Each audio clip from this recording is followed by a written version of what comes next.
Aujourd'hui c'est Vittoria de Savoie qui fait parler. Sosie de sa célèbre maman, Clotilde Courreau, la jeune princesse, fille d'Emmanuel Philibert de Savoie, et digne héritière de son grand-père, Victor Emmanuel, représente parfaitement son clan. Discrète et élégante, Vittoria de Savoie, 18 ans, a été absolument splendide le week-end dernier, lors d'un rassemblement de son clan en l'honneur de l'un de ses ancêtres, Humbert II, dernier roi d'Italie, disparu il y a 40 ans.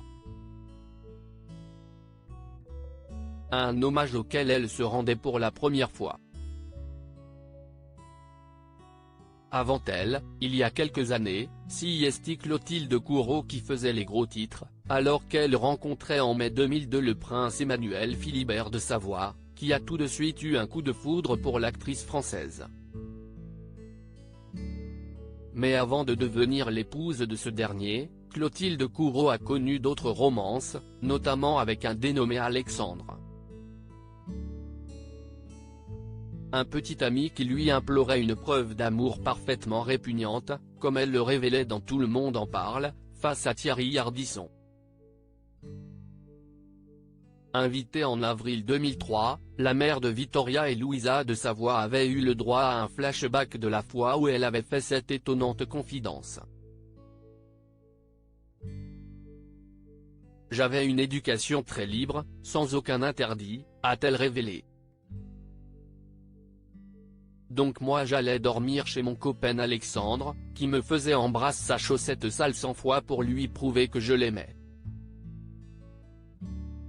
Une demande répugnante que Thierry Ardisson a adorée et l'homme en noir en a même fait l'une de ses questions dans l'interview Par Amour.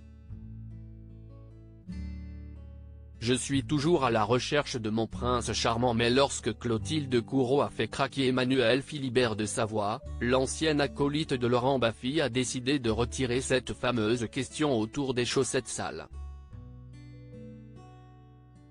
Il s'est passé des trucs depuis Alexandre, lui a-t-il suggéré, évoquant sa rencontre avec le prince et ami de Laetitia Hallyday. Et lorsqu'il a lancé la chanson Un jour mon prince viendra, l'actrice Clotilde Courreau s'est amusée, « Quel prince ?», expliquant alors que sa vie était compliquée.